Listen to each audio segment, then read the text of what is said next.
America का तो खोज भी नहीं हुआ था तब तक। 400 साल पहले दुनिया में कोई जानता नहीं था कि अमेरिका नाम का कौन सा देश है। तो ऐसा देश भारत, दुनिया में सबसे ज्यादा निर्यात करने वाला, सबसे ज्यादा आमदनी करने वाला देश भारत, इसमें अंग्रेज जब आए और ईस्ट इंडिया कंपनी आई तो ऐसा लूटा उन्होंने कि दुनिया का सबसे श्रीमंत देश आज दुनिया के सबसे गरीब देशों में शामिल हो गया। एक जमाने में भारत सबसे ज्यादा संपत्ति वाला देश था, आज भारत दुनिया के 200 देशों में गरीबी के हिसाब से 174वें नंबर पर है। इतनी गरीबी इस देश में आई। पहले ये देश सोने की चिड़िया था, अब ये मिट्टी की चिड़िया भी नहीं रह गया। हमारे देश की गरीबी के बारे में आपको छोटी सी जानकारी दूं। 112 कोटि की हमारी लोक संख्या है, जिसमें 84 कोटि नागरिक भयंकर गरीब हैं। हमारी सरकार कहती है कि 84 कोटि भारतवासियों को एक दिवस में 20 रुपए की आमदनी नहीं होती। इतनी गरीबी इस देश में।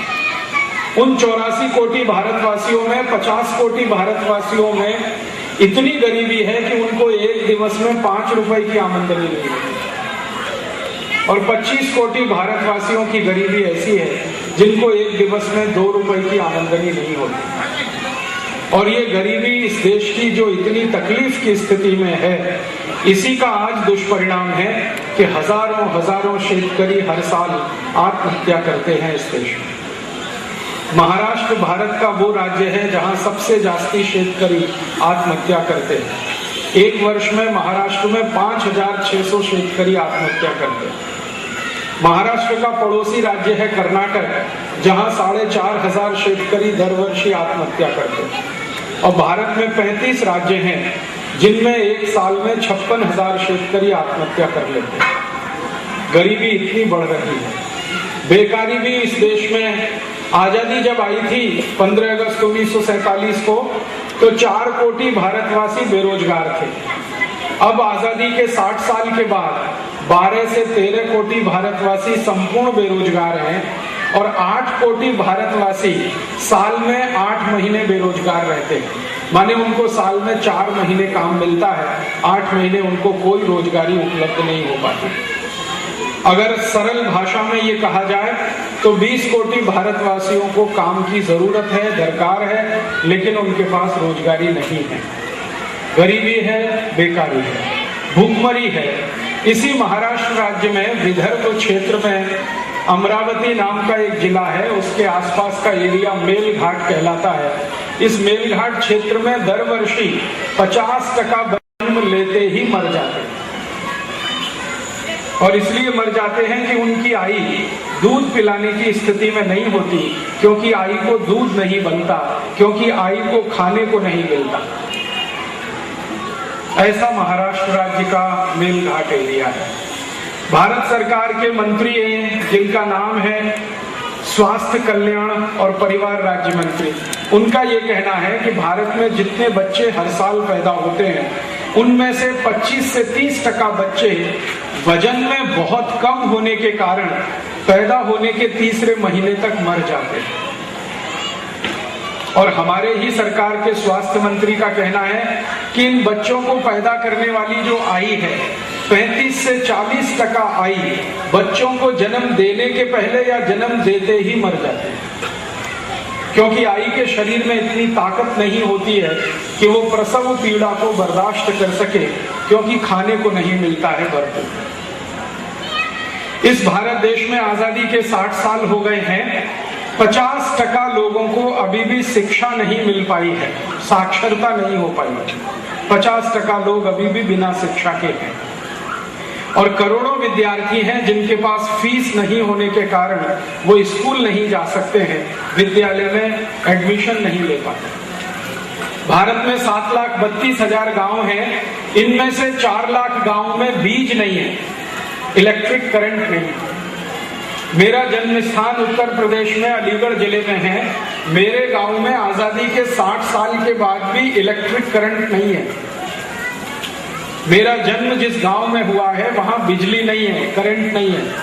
पूरा जीवन मैंने विद्यार्थी जीवन केरोसिन लैंप में पढ़ाई करके बिताया। केरोसिन लैंप में पढ़ाई करके मैं इंजीनियरिंग में IIT कानपुर में गया और वहां से एमटेक करके निकला। मेरे जैसे भारत में 4 लाख गांव हैं जहां बिजली नहीं है, करंट नहीं है, और जिन गांव में करंट है वहां दिवस में 14 तास करंट नहीं है, सिर्फ 10 तास। महाराष्ट्र इसका सारे देश में जीता जागता उदाहरण है। 10 घंटे से ज्यादा करंट नहीं आता गांव में। ऐसा हाल हमारे देश में बना हुआ है। 3.5 लाख से ज्यादा गांव हैं जहां चलने को अभी तक सड़क नहीं बन पाई है। उन गांव में अगर कोई बीमार पड़ जाए तो सिर्फ मरने का ही इंतजार कर सकता है, क्योंकि सड़क नहीं होने के कारण गांव के मरीज को शहर लाना बहुत असंभव होता है। ऐसा भारत है। आजादी के 60 साल बीत गए हैं। इस 60 साल में हिंदुस्तान की सरकार ने 11 पंचवार्षिक योजनाएं बनाई हैं। एक पंचवार्षिक योजना में 10 लाख कोटि का खर्च होता है। 11 पंचवार्षिक योजनाओं में 110 लाख कोटि रुपए खर्च हो चुका है। फिर भी गरीबी मिटती नहीं है, बेकारी मिटती नहीं है, भुखमरी मिटती नहीं। मैंने एक बार गणित का हिसाब निकाला था कि 110 लाख कोटि रुपए जो सरकार ने अभी तक खर्च किया है पंचवार्षिक योजना में, एक क्षण के लिए आप कल्पना करिए कि भारत में सरकार नहीं होती।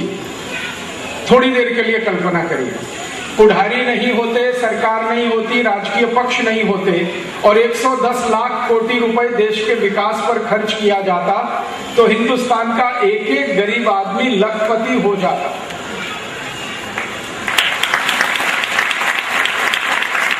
लेकिन चूंकि हमारे देश में हरामखोर राजकीय पुढ़ारी हैं,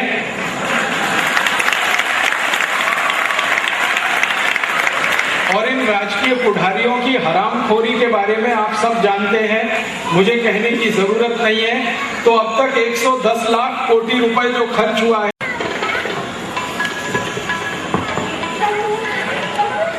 कलम्बोली नगर के सभी सम्माननीय विद्यार्थी मित्रों, यहाँ पर उपस्थित सभी नागरिक बंधुओं, मंच पर आसीन माननीय श्री वर्तक जी, श्री संजय भाई, सुभाष जी और श्री साळुंखे जी, मैं बहुत आभारी हूँ आप सभी का कि आप यहाँ उपस्थित हैं। मुझे आपसे बात करने का समय मिलता है। इस बात के लिए आप सभी से क्षमा चाहता हूँ कि मैं अच्छे से मराठी भाषा नहीं बोल पाता। मेरी मराठी बहुत अच्छी नहीं है, इसलिए हिंदी में बात करता हूँ। सरल आसान हिंदी बोलूँगा, आपको समझ में आएगी। कहीं कहीं बीच में मराठी शब्द भी प्रयोग करूँगा ताकि आपको मेरी बात और अच्छे से समझ में आए। भारत देश में एक बहुत गंभीर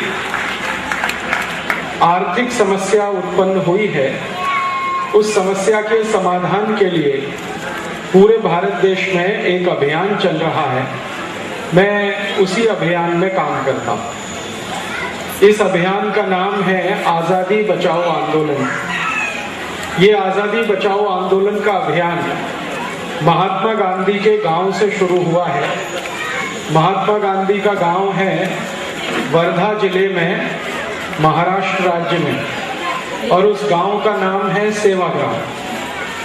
आप सभी अगर परिचित हैं इस गांव से तो बहुत अच्छा है, नहीं तो 2 मिनट में उसके बारे में जानकारी दे दूं। सेवाग्राम वो गांव है जो महात्मा गांधी की कर्म स्थली है। महात्मा गांधी का जन्म गांव आप जानते हैं वो गुजरात में है, पोरबंदर। गांधी जी का कर्म गांव जो है वो महाराष्ट्र में है, सेवाग्राम। छोटा सा गांव है। 1936 के साल में गांधी जी ने इस गांव में आकर एक आश्रम बनाया। उस आश्रम का नाम भी सेवाग्राम आश्रम है। वहीं से ये अभियान शुरू हुआ जिसका नाम है आज़ादी बचाओ आंदोलन। मैं इसी में काम करता हूँ। इस अभियान में आने के पहले मैं वैज्ञानिक के रूप में, शास्त्रज्ञ के रूप में काम करता था भारत की एक बड़ी संस्था में जिसका नाम है CSIR, council of science and industrial research. ये संस्था की एक सहयोगी संस्था है जिसका नाम है DRDO, defence research development organisation. DRDO के बहुत सालों तक डायरेक्टर रहे डॉक्टर अब्दुल कलाम। भारत के राष्ट्रपति बनने से पहले वो DRDO के डायरेक्टर थे, और जिस समय वो DRDO में डायरेक्टर थे उस समय एक ज्वाइंट प्रोजेक्ट में मैंने काम किया था। CSIR और DRDO का प्रोजेक्ट था अंतरिक्ष में उपग्रह भेजने के लिए एक बूस्टर नाम की मशीन बनाई जाती है। उस मशीन को बनाने के प्रोजेक्ट में मैं लगा हुआ था। 2-2.5 साल मैंने काम किया, उसके बाद वो छोड़ दिया और उसके बाद ये आज़ादी बचाओ अभियान में मैं शामिल हो गया। ये आज़ादी बचाओ आंदोलन की ज़रूरत क्या? आपके मन में प्रश्न आएगा कि अब हमारे देश की आज़ादी को क्या खतरा है जो आज़ादी बचाओ आंदोलन करना पड़ता है। कंपनी व्यापार के लिए आई थी। आप सभी विद्यार्थियों ने भारत का इतिहास पढ़ा है। उस परदेशी कंपनी का नाम था ईस्ट इंडिया। उसने भारत में व्यापार के लिए प्रवेश किया था और जिस समय ये कंपनी भारत आई थी उस समय भारत का जो राजा था उस राजा का नाम था जहांगीर।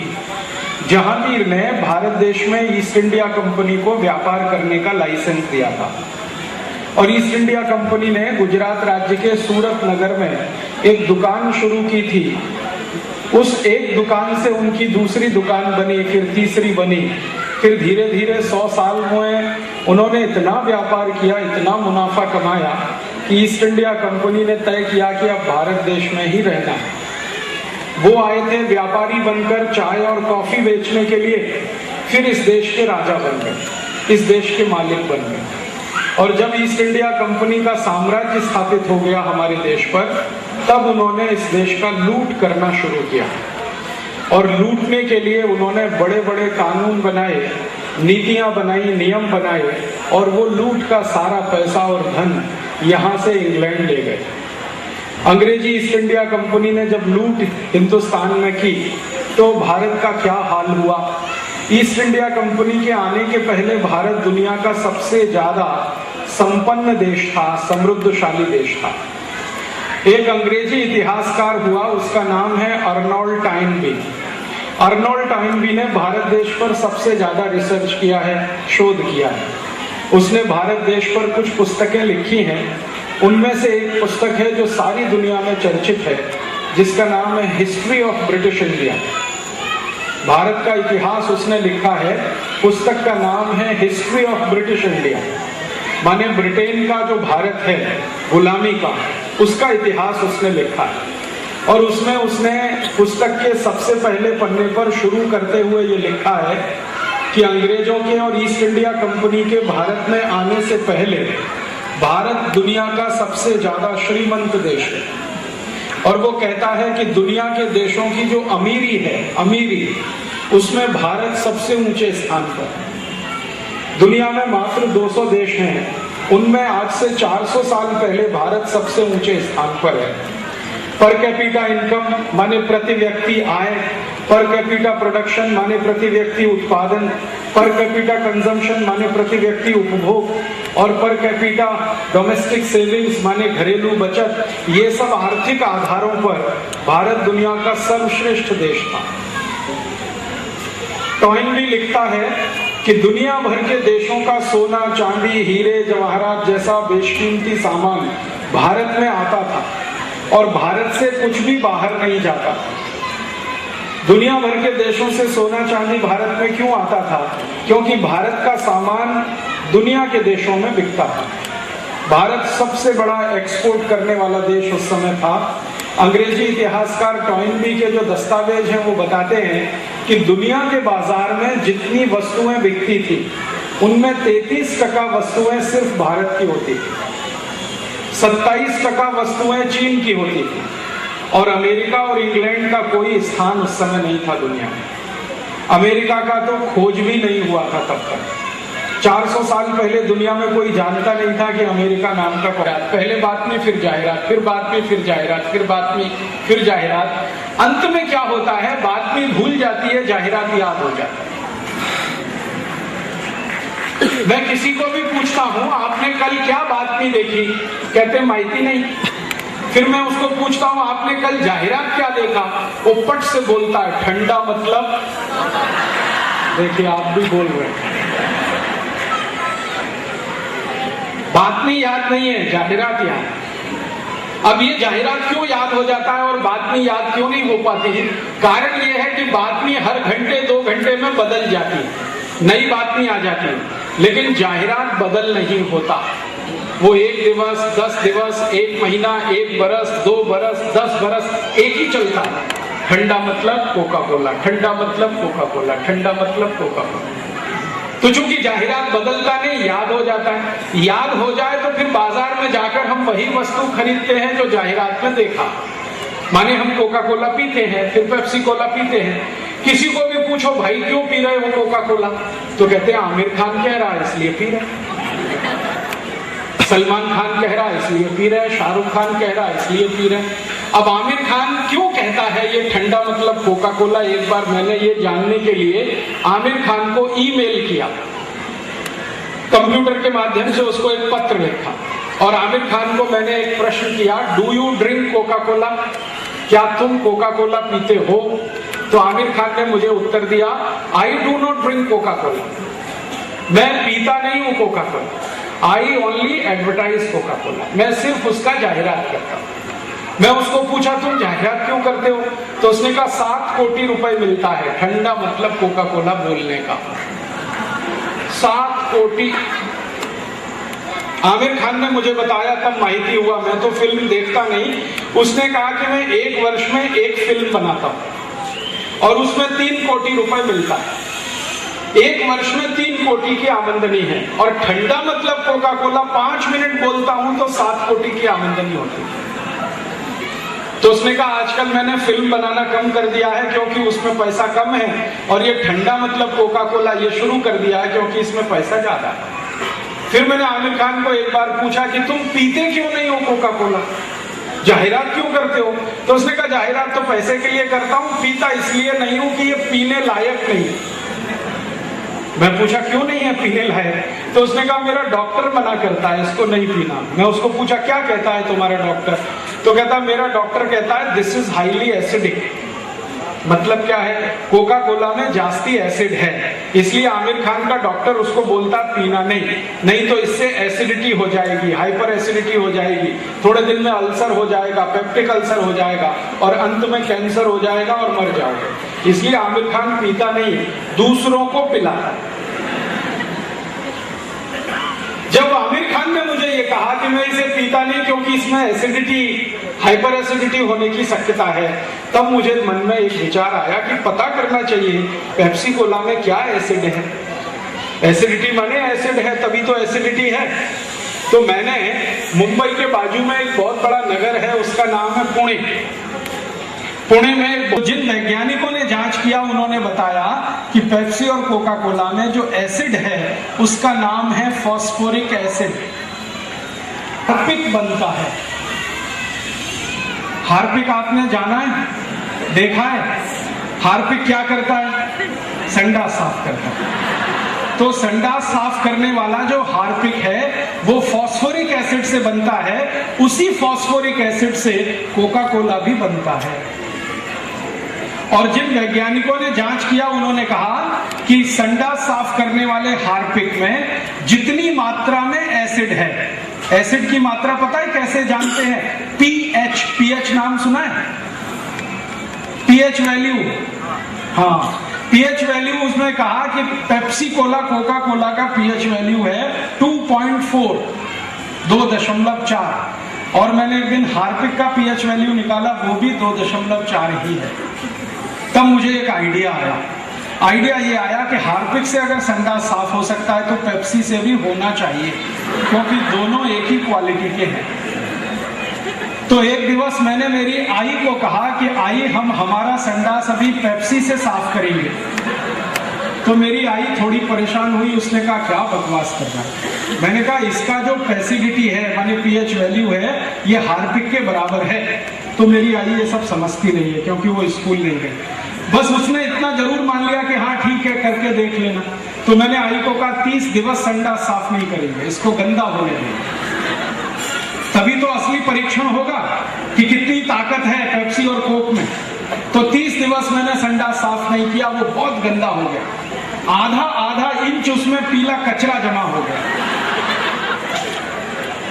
फिर फिर क्या हुआ, मैं एक बोतल पेप्सी कोला खरीद के लाया, एक बोतल कोका कोला लाया, दोनों को मैंने आपस में मिलाया, फिर टॉयलेट पॉट पे उसको गिराया और 2 मिनट के बाद टॉयलेट पॉट को पानी से साफ किया तो टॉयलेट पॉट झकाझक सफेद, एकदम वाइट एंड वाइट, एकदम नीट एंड क्लीनर।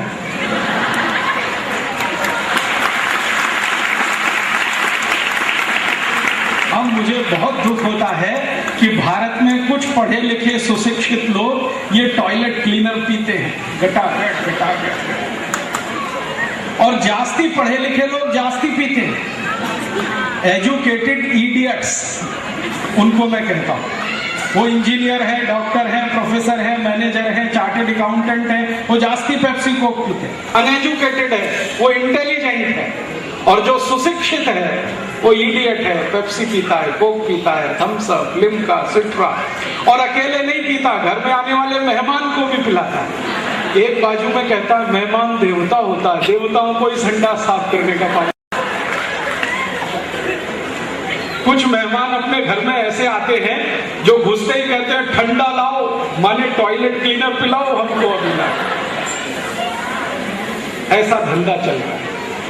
अब मैं आपको एक सीरियस माहिती देना चाहता हूं। ये जो पेप्सी कोला है, ये जो कोका कोला है, इसको बेचने के लिए अमेरिका की कंपनी भारत में आई है। कंपनी का नाम भी यही है, पेप्सी कोला और कोका कोला। ये दोनों अमेरिका की कंपनी ने भारत में कई गांव में अपना कारखाना लगाया, फैक्ट्री। आप अगर यहां से पुणे जाओ, ये दोनों अमेरिका की कंपनी ने भारत में कई गांव में अपना कारखाना लगाया, फैक्ट्री।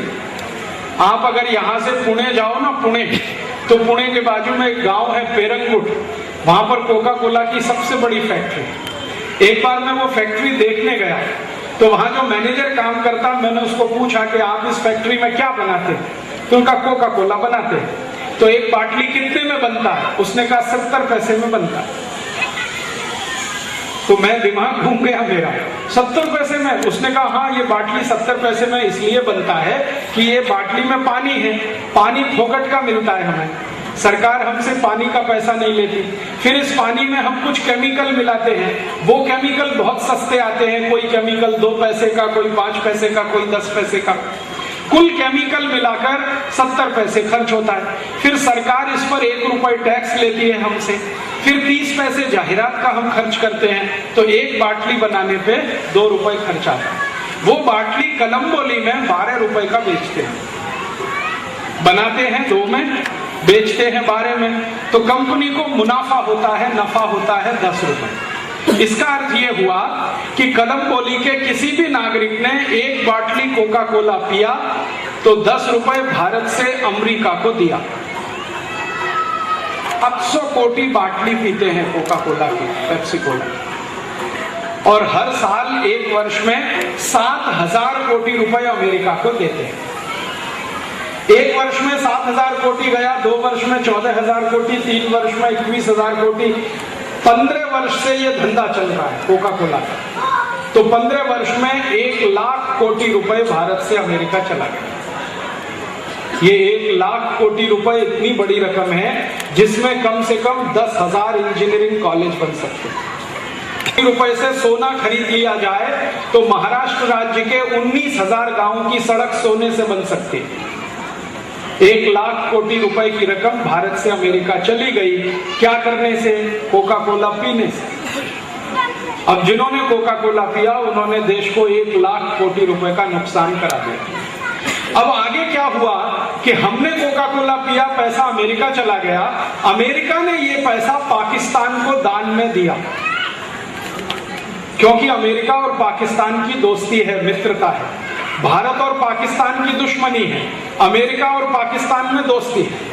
तो हमने कोका कोला पिया, पैसा अमेरिका गया, अमेरिका ने पाकिस्तान को दे दिया दान में।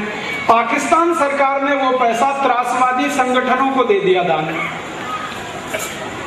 लश्कर-ए तैयबा, जैश-ए मोहम्मद, हरकतुल अंसार, हिजबुल मुजाहिदीन, जम्मू कश्मीर लिबरेशन फ्रंट, ऐसे 100 से ज्यादा त्रासवादी संगठन, उनको पैसा दिया पाकिस्तान सरकार ने। पाकिस्तान सरकार को पैसा दिया अमेरिका की सरकार ने। अमेरिका की सरकार को पैसा दिया उन भारतवासियों ने जिन्होंने कोका कोला पिया। आप जरा देखो, जो आदमी कोका कोला पी रहा है वो अपना पैसा दुश्मन को दे रहा है और बोलता है भारत माता की जय। पैसा दुश्मन को दे रहा है, कह रहा है भारत माता की जय। कैसे होगा? भारत माता का तो पराजय होने वाला है। और दुख मैंने कहा आपसे मुझे इस बात का है कि सुशिक्षित लोग पेप्सी कोक पी रहे हैं, पैसा अमेरिका जा रहा है, अमेरिका पाकिस्तान को दे रहा है, पाकिस्तान त्रासवादियों को दे रहा है, त्रासवादी उस पैसे से बम बना रहे हैं और वो बम मुंबई में लाकर ब्लास्ट कर रहे हैं और उस बम ब्लास्ट में हमारे भाई बहन मर रहे हैं। पिछले 15 सालों में आतंकवादियों ने, त्रासवादियों ने भारत में जितने बम ब्लास्ट किए हैं उनमें 64,000 भारतवासी मर गए। बार बार कोका कोला पिए तो अंतड़ियों का कैंसर होता है, इंटेस्टाइन कैंसर होता है, तो वो दूसरा नुकसान हमको हो रहा है। भारत में एक बहुत बड़ा वैज्ञानिक संस्थान है, उसका नाम है CFTRI, central food for technological research institute. ये संस्थान कर्नाटक में है, मैसूर में। इस संस्थान के डायरेक्टर हैं प्रोफेसर MV प्रकाश, बहुत बड़े साइंटिस्ट हैं, डॉक्टर अब्दुल कलाम के वो कक्षा के मित्र हैं, क्लासमेट जिनको कहा जाता है। प्रोफेसर MV प्रकाश को एक बार मैंने कहा कि ये पेप्सी कोका कोला की जांच करके ये बताइए कि इसमें फॉस्फोरिक एसिड के अतिरिक्त और क्या मिलाया है। तो उन्होंने किया। 8 महीने के बाद उन्होंने बताया कि पेप्सी और कोका कोला में 14 तरह का विष या जहर मिलाया जाता है और उसका नाम सुने तो आप परेशान हो जाएंगे। पेप्सी कोक में एक जहर मिलाया जाता है, उसका नाम है DDT, मच्छर मारने की दवा है ये, वो पेप्सी कोक में मिलाई जाती। दूसरा जहर मिलाया जाता है पेप्सी कोक में, उसका नाम है एंडोसल्फान। ये जंतुनाशक औषध है जिसको शेतकरी समाज स्प्रे करता है खेती में। एक औषध इसमें मिलाई जाती है मेलाथियान, फिर एक औषध मिलाते हैं डाइक्रोमेट, फिर एक मिलाते हैं मोनोक्रोटोफॉस। ये जो औषध है वो वही है जो गुड नाइट में होता है। गुड नाइट आपने देखा, उसमें जो जंतुनाशक औषध है वो पेप्सी कोक में भी मिला है। मैंने प्रोफेसर MV प्रकाश को एक दिन पूछा कि ये इतने खतरनाक जहरीले केमिकल मोनोक्रोटोफॉस, डाइक्रोमेट, एंडोसल्फान की पूछा था उनसे कि आप इसमें कोका कोला और पेप्सी कोला में DDT क्यों मिलाते हैं, एंडोसल्फान क्यों डालते हैं? बताया नहीं, उन्होंने जवाब नहीं दिया। तब मैंने प्रोफेसर प्रकाश को कहा कि अब क्या करें? तो उन्होंने कहा ऐसा करो, इस कंपनी के खिलाफ एक केस कर दो। तो ये सब आएंगे बताने के लिए। तो हमने भारत देश में राजस्थान का जो उच्च न्यायालय है जयपुर में, वहां पर एक केस कर दिया कंपनी के खिलाफ। और जैसे ही हमने केस किया तो कंपनी के सारे अधिकारी कोर्ट में आ गए। हाई कोर्ट ने उनसे पूछा आपने, तब उन्होंने आकर कोर्ट में बताया कि हमारी एक मजबूरी है।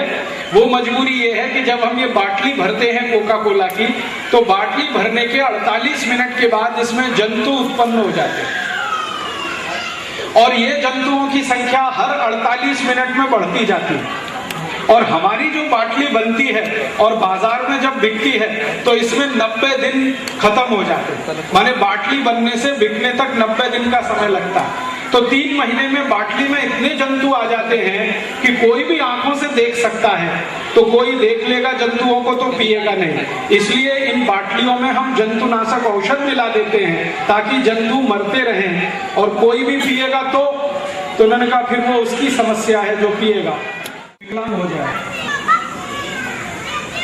इतना खतरनाक। और एक साइंटिस्ट ने यहां तक कहा है रिपोर्ट में कि पेप्सी और कोका कोला का इंजेक्शन भर के, इंजेक्शन आता है ना जिसमें दवा नहीं भरना, पेप्सी कोला भरना, और किसी भी व्यक्ति को इंजेक्ट कर दो ब्लड में तो 15 मिनट में उसको हार्ट अटैक आ जाए। और एक वैज्ञानिक ने ये कहा है कि रोज अगर 1 बाटली 2 बाटली कोई भी पेप्सी पीता रहे, तीसरे साल में उसको नपुंसकता आ जाएगी, क्योंकि उसमें केमिकल इतने खतरनाक। अब एक तरफ पेप्सी को बिकने का पैसा अमेरिका जा रहा है, दूसरी तरफ हमारे शरीर को 48 रोग पैदा होने की शक्यता है। ऐसा पेप्सी और कोका कोला बेचने का धंधा आमिर खान करा रहा है। सलमान खान और शाहरुख खान करा रहा है और ये सब खेल देश में चल रहा है जिसका नुकसान भारत माता को हो रहा है, आपको हो रहा है, और जिसका फायदा त्रासवादियों को हो रहा है। आप त्रासवादियों से, इसलिए इन बाटलियों में हम जंतुनाशक औषध मिला देते हैं ताकि जंतु मरते रहें, और कोई भी पिएगा तो उन्होंने कहा फिर वो उसकी समस्या है जो पिएगा विकलांग हो जाए। इतना खतरनाक। और एक साइंटिस्ट ने यहां तक कहा है रिपोर्ट में कि पेप्सी और कोका कोला का इंजेक्शन भर के, इंजेक्शन आता है ना जिसमें दवा नहीं भरना, पेप्सी कोला भरना, और किसी भी व्यक्ति को इंजेक्ट कर दो ब्लड में तो 15 मिनट में उसको हार्ट अटैक आ जाए। और एक वैज्ञानिक ने यह कहा है कि रोज अगर 1 बाटली 2 बाटली कोई भी पेप्सी पीता रहे, तीसरे साल में उसको नपुंसकता आ जाएगी, क्योंकि उसमें केमिकल इतने खतरनाक।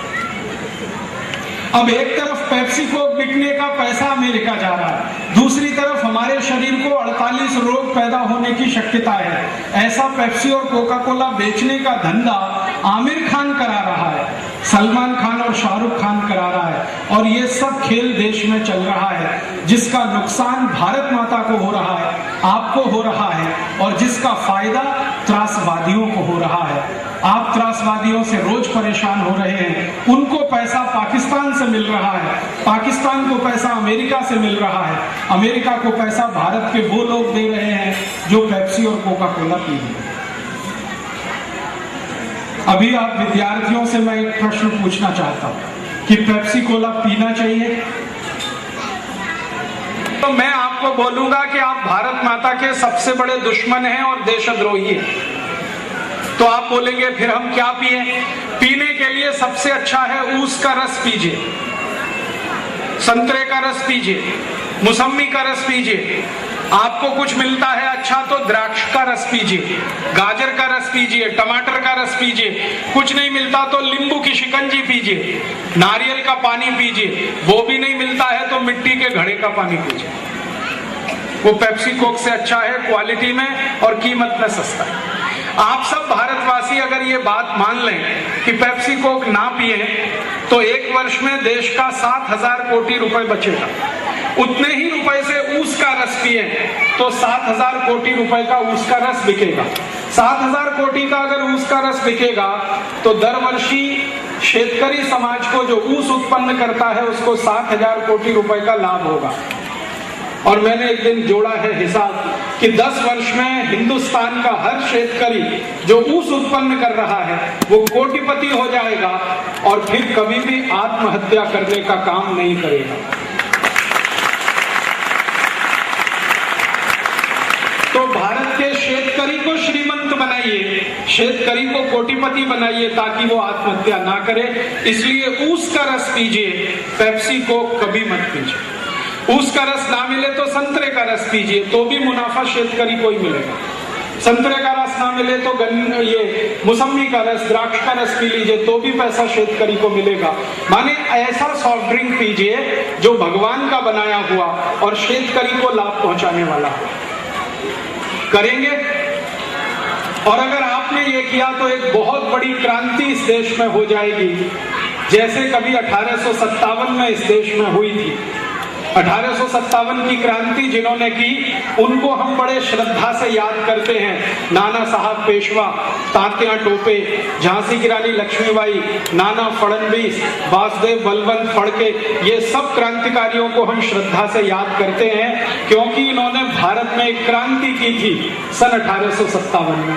आप अगर 2008 में कोई दूसरी क्रांति करेंगे तो आपके आने वाली पीढ़ी आपको इतनी ही श्रद्धा से याद करेगी कि कभी भारत के विद्यार्थियों ने एक क्रांति की थी जिसमें शेतकरी समाज को पैसा मिला था और पेप्सी कोक का पैसा इस देश में रुका था विदेश जाने से। तो आपको भी इतिहास में ऐसे ही याद करेगा। ये संधि आपके पास है, आप अपने जीवन में एक संकल्प लेकर इसको पूरा कर सकते हैं।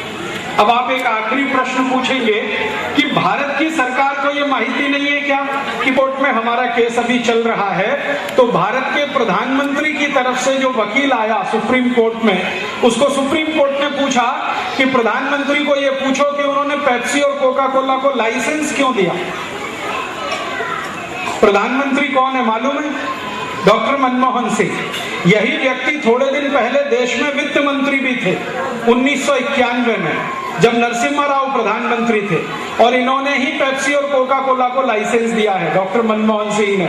उस पर हस्ताक्षर इन्हीं के हैं, उसकी फोटोकॉपी मेरे पास है। तो मैंने सुप्रीम कोर्ट को वो पेपर्स दिए कि डॉक्टर मनमोहन सिंह ने साइन किए हैं और लाइसेंस दिया है पेप्सी कोक को, तो मनमोहन सिंह को पूछा जाए कि उन्होंने क्यों किया ऐसा।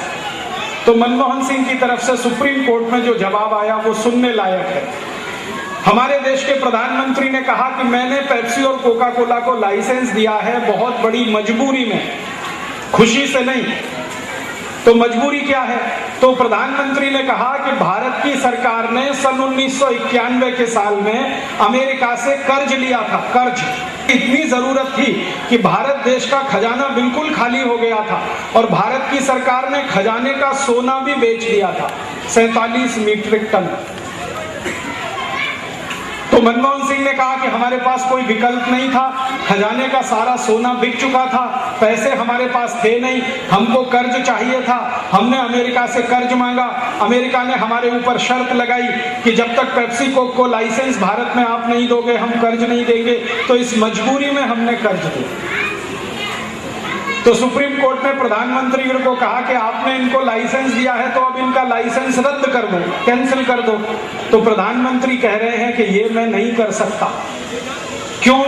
तो उन्होंने कहा कर्जे की शर्त है कि जब तक ये कर्ज हम अमेरिका को वापस नहीं करेंगे तब तक पेप्सी कोक का लाइसेंस रद्द नहीं होगा। तो ये समस्या है प्रधानमंत्री की।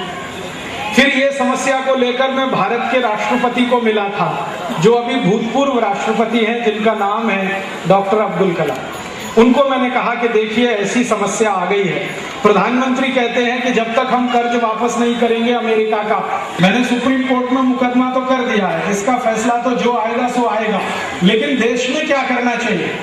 तब उन्होंने मुझे बहुत सुंदर अंग्रेजी में कहा, you should walk walk walk and talk talk talk to the each and every corner of this country। तो भारत के एक एक हरामखोरी के बारे में आप सब जानते हैं, मुझे कहने की जरूरत नहीं है। तो अब तक 110 लाख कोटि रुपए जो खर्च हुआ है पंचवार्षिक योजनाओं में, उसका 85% इन हरामखोर पुढ़ारियों के घरों में गया है या उनके बैंक के खातों में गया है या उन्होंने अपने ऊपर खर्च किया।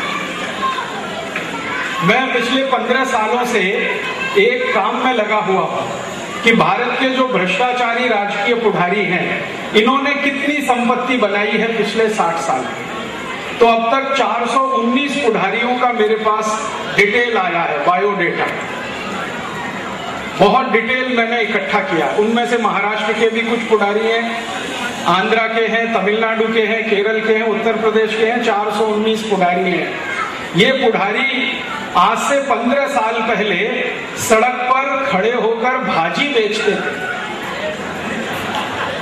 ध्यान से सुनना इसको, 15 साल पहले सड़क पर खड़े होकर या तो भाजी बेचते थे या सिनेमा का टिकट ब्लैक करते थे या चाय की दुकान चलाते थे या पान का ठेला लगाते थे। ये 419 पुढ़ारी 15 वर्ष पहले इनकी जेब में 2 रुपया नहीं होता था जिससे ये चाय खरीद के पी सकें, और आज इन 419 पुढ़ारियों के पास पूरे देश में 45 लाख कोटि रुपए की संपत्ति है।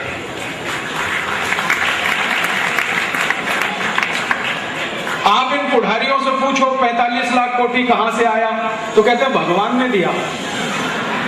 ये भगवान बड़ा बेईमान है, उनको ही देता है, मुझे नहीं देता, आपको नहीं देता, गरीबों को नहीं देता, भूखमरे को नहीं देता, मुफलिसी वालों को नहीं देता, इन पुढ़ारियों को ही देता है।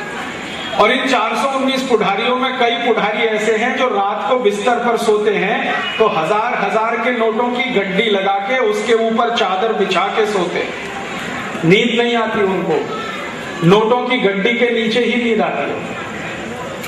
इन पुढ़ारियों ने इस देश का सत्यानाश कर दिया। मुझे बहुत दुख है ये कहते हुए कि 1947 के पहले इस देश में गोरे अंग्रेज लूट रहे थे, अब 15 अगस्त 1947 के बाद इस देश में काले अंग्रेज इस देश को लूट रहे हैं।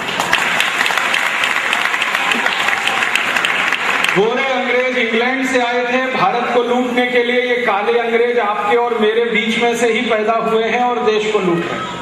और ये जो आज के काले अंग्रेज माने पुढ़ारी भ्रष्टाचारी है, ये देश को लूटते हैं तो सारा धन और संपत्ति विदेशी बैंकों में जमा करते हैं। स्विट्जरलैंड नाम का एक छोटा सा देश है, वहां की 37 बैंकों में भारत के 419 भ्रष्टाचारी पुढ़ारियों का 1000 अरब डॉलर जमा है। 1000 बिलियन डॉलर। एक डॉलर में 40 रुपए होते हैं, तो 1000 अरब डॉलर का मतलब होता है 40 लाख कोटी रुपए। ये इन्होंने भारत में से लूट लूट कर विदेशी बैंकों में रखा है।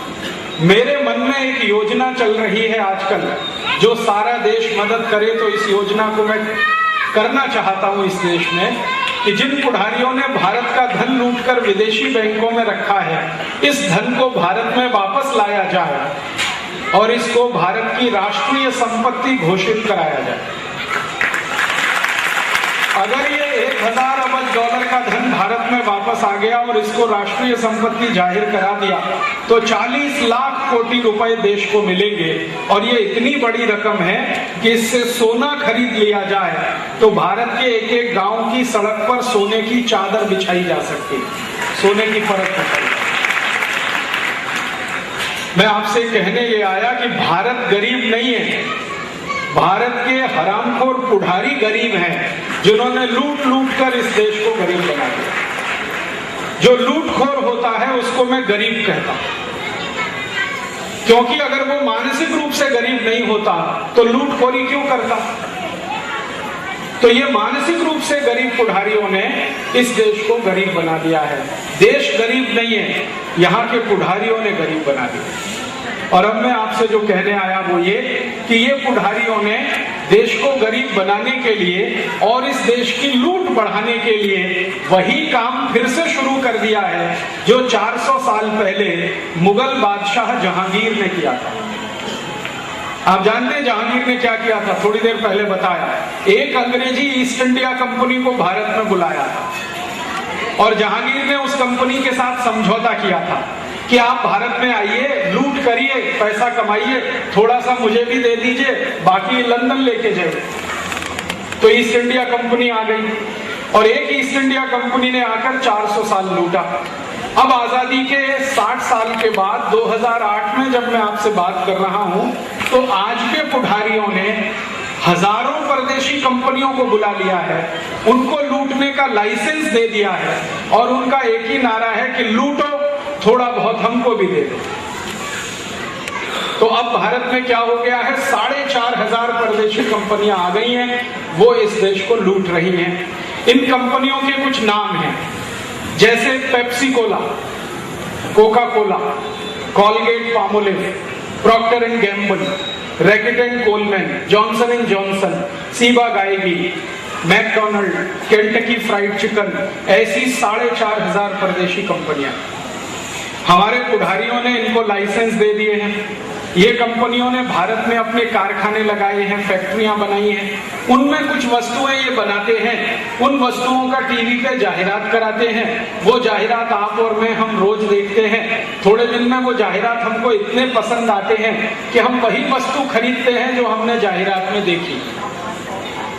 और जैसे ही हम परदेशी वस्तु खरीदना शुरू करते हैं जाहिरात देखकर, तो इस देश का दर वर्षी 2 लाख कोटी रुपए का नुकसान हम कराते हैं।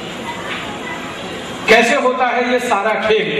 मैं आपको एक उदाहरण से समझाता हूं। आप कभी भी टीवी चैनल स्विच ऑन करिए और आपको बातमी देखनी है, बातमी, तो कोई चैनल शुरू करिए, आज तक शुरू करिए, एनडीटीवी शुरू करिए, स्टार न्यूज शुरू करिए, कोई भी चैनल शुरू करिए, तो आप देखेंगे कि उस चैनल में 2 मिनट बातमी आती है और 3 मिनट जाहिरात आता है। पहले बातमी फिर जाहिरात, पहले बातमी फिर जाहिरात, फिर बातमी फिर जाहिरात, फिर बातमी फिर जाहिरात। अंत में क्या होता है? बातमी भूल जाती है, जाहिरात याद हो जाती है। मैं किसी को भी पूछता हूं, रात को दूध पीना, उसमें हड़द मिला के पीना सोने से पहले। हड़द का दूध कोई भी पिए तो जिंदगी में कभी भी सर्दी, खांसी, बुखार और टॉन्सिल की बीमारी जो बच्चों को होती है, ये कभी नहीं होती। अपने स्वयं पाक घर में ऐसी बहुत औषध है। हमारे स्वयं पाक घर में एक अच्छी औषध है जो ताप बुखार में बहुत काम आती है। वो औषध यही है, तुलसी का रस। तुलसी का रस ले लो। और एक आयुर्वेदिक औषध आती है, एक आयुर्वेदिक औषध आती है, उसका नाम है छोटी पीपर। सुना है कभी? छोटी पीपर मराठी में क्या कहते हैं? छोटी पीपर बिल्कुल छोटी सी काले रंग की होती है। नहीं, लवंग नहीं, लवंग अलग चीज है, पीपर। आप ऐसा करना, आयुर्वेद की दुकान में जाना, उसको बोलना, वो देगा। छोटी पीपर बिल्कुल ऐसी होती है जैसे काली मिर्च होती है, वैसी होती है, लंबी सी होती है। उसको घिसकर उसका पाउडर और थोड़ा सा तुलसी का रस और मध, ये तीनों मिलाकर पीने से कितना भी ताप हो, कितना भी बुखार हो, खत्म हो जाता है। ऐसे ही अपने स्वयं पाक घर में एक बहुत अच्छी औषध है, मेथी का दाना। मेथी दाना देखा है? ये घुटने का दर्द है, कमर का दर्द है, कंधे का दर्द है, जोड़ों का दर्द है, संधिवात। संधिवात की सबसे अच्छी औषध है मेथी का दाना। इसको रात में पानी में डालना, 1 चम्मच, 1 गिलास पानी में। सुबह सुबह उठकर मेथी का दाना खाना, चबाकर पीछे से पानी पिएंगे तो 1.5-2 महीने में सारा संधिवात खत्म हो जाता है। और इसी मेथी के दाने से डायबिटीज भी ठीक हो जाती है, 3 महीने खाना पड़ता है। इसी मेथी के दाने से सिर में चक्कर आना बंद हो जाते हैं। इसी मेथी के दाने से माइग्रेन नाम की बीमारी ठीक हो जाती है, आधे सिर का दर्द।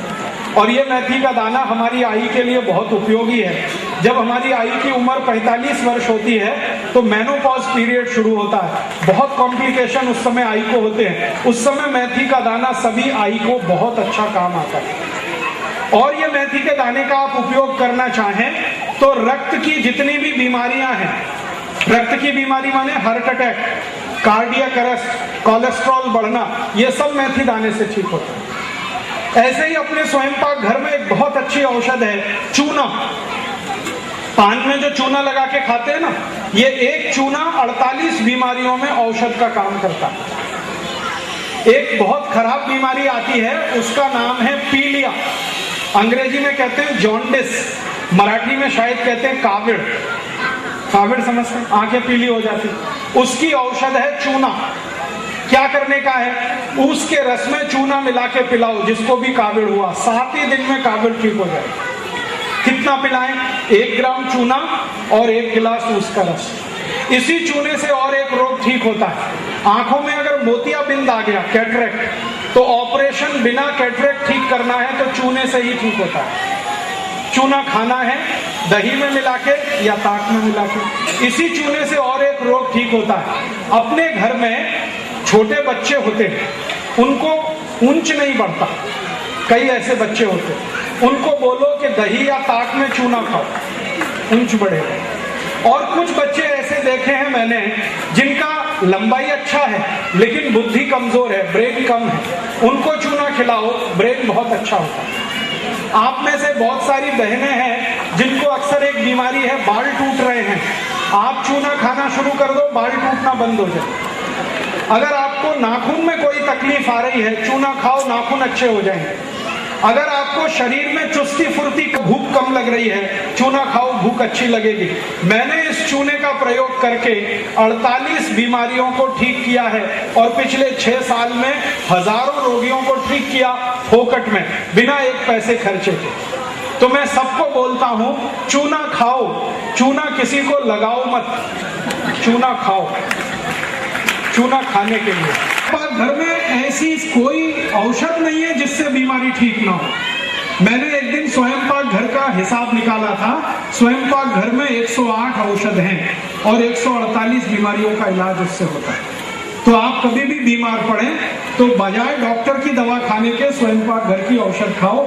और चलते चलते एक आखिरी माहिती देता हूं कि जिंदगी में 4 सूत्र का पालन करो तो बीमार नहीं पड़ोगे कभी। 4 सूत्र मैं बताता हूं। अगर विद्यार्थियों के पास नोटबुक है तो निकाल के लिख लें, कागज है तो कागज पे लिख लें, डायरी है तो डायरी में लिख लें, क्योंकि ये बताने कोई दोबारा नहीं आएगा आपके पास। मैं आपको 4 ऐसे सूत्र बताकर जा रहा हूं, जीवन पर्यंत काम आएंगे। आपको जीवन पर्यंत निरोगी रहना है, रोग मुक्त रहना है, सुखी रहना है, डॉक्टर के पास ना जाना पड़े, औषध ना खानी पड़े, ऑपरेशन ना कराना पड़े, इसके लिए आयुर्वेद के 4 सूत्रों का पालन करो। बोलूं? बहुत सरल सूत्र हैं, आसानी से आपको याद भी हो जाएंगे। लिखेंगे तो अच्छा है, नहीं तो याद हो जाए। पहला सूत्र है, खाना खाने के तुरंत बाद पानी मत पियो। खाना खाने के तुरंत बाद पानी मत पियो। खाना खाने के बाद पीना है तो ताक पियो, और कुछ पीना है तो दूध पियो या तो जूस पियो, पानी मत पियो। खाना खाने के पहले पानी पी सकते हैं, खाना खाने के 40 मिनट पहले पानी पी सकते हैं, बाद में 1 घंटे 30 मिनट तक पानी मत पियो। अब आप बोलोगे जी क्यों नहीं पिए? बात समझ लो। हम जो कुछ भी खाना खाते हैं वो हमारे पेट में जिस स्थान पर इकट्ठा होता है उस स्थान को कहते हैं जठर। संस्कृत में कहते हैं जठर, मराठी में भी कहते हैं जठर, अंग्रेजी में कहते हैं एपिगैस्ट्रिकम, हिंदी में कहते हैं आमाशय। ये एक ही चीज के 4 नाम। तो जठर नाम का जो स्थान है, यहाँ पर सारा भोजन इकट्ठा होता है। जठर में अग्नि जलती है, उसको कहते हैं जठर अग्नि, अर्थात जठराग्नि।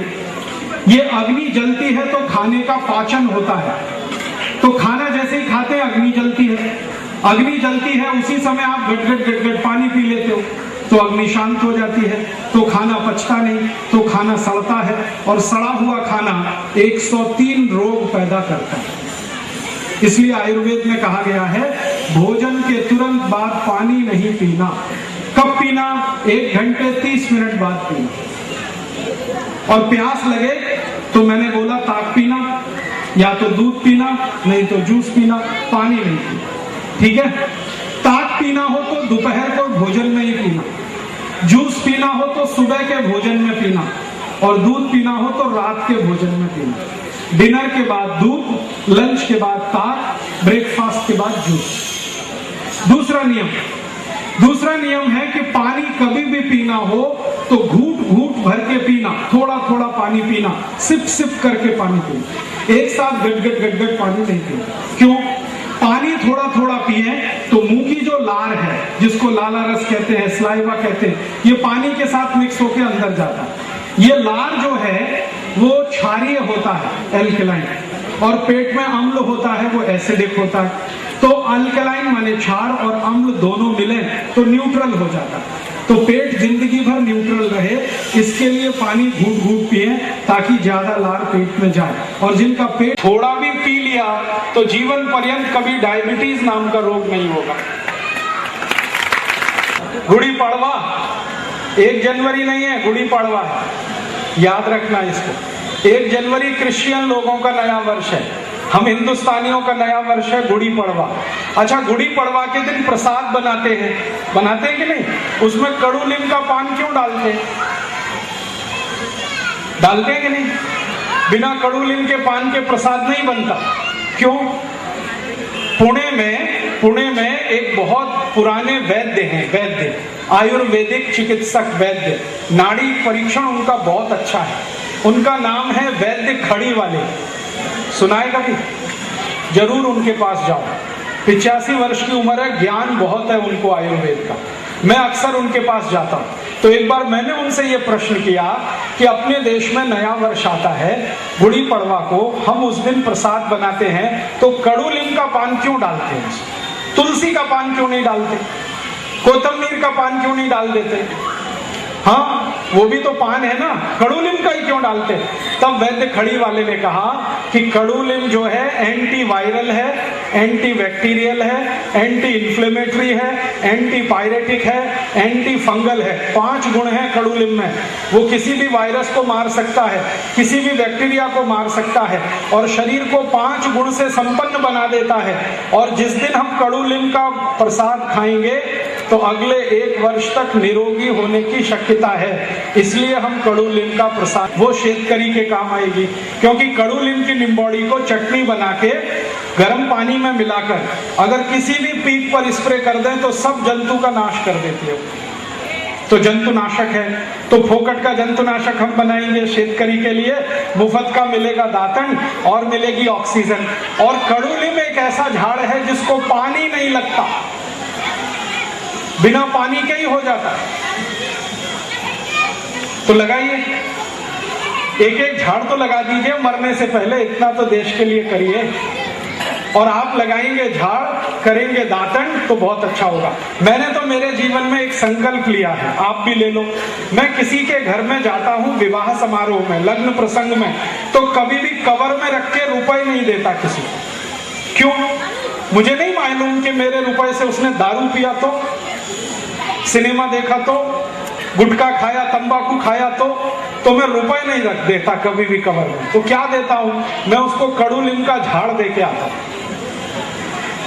और लग्न प्रसंग में डबल देके आता हूं, एक पति को एक पत्नी को। तो झाड़ को खा तो नहीं सकते, झक मार के लगाना ही पड़ता है।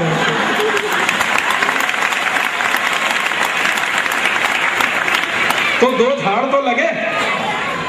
और कोई लोग कहते हैं राजीव भाई हमारे घर में झाड़ लगाने को जगह नहीं है, तो पड़ोसी के घर में लगा दो, डबल फायदा, उसको भी मिलेगा आपको भी मिलेगा।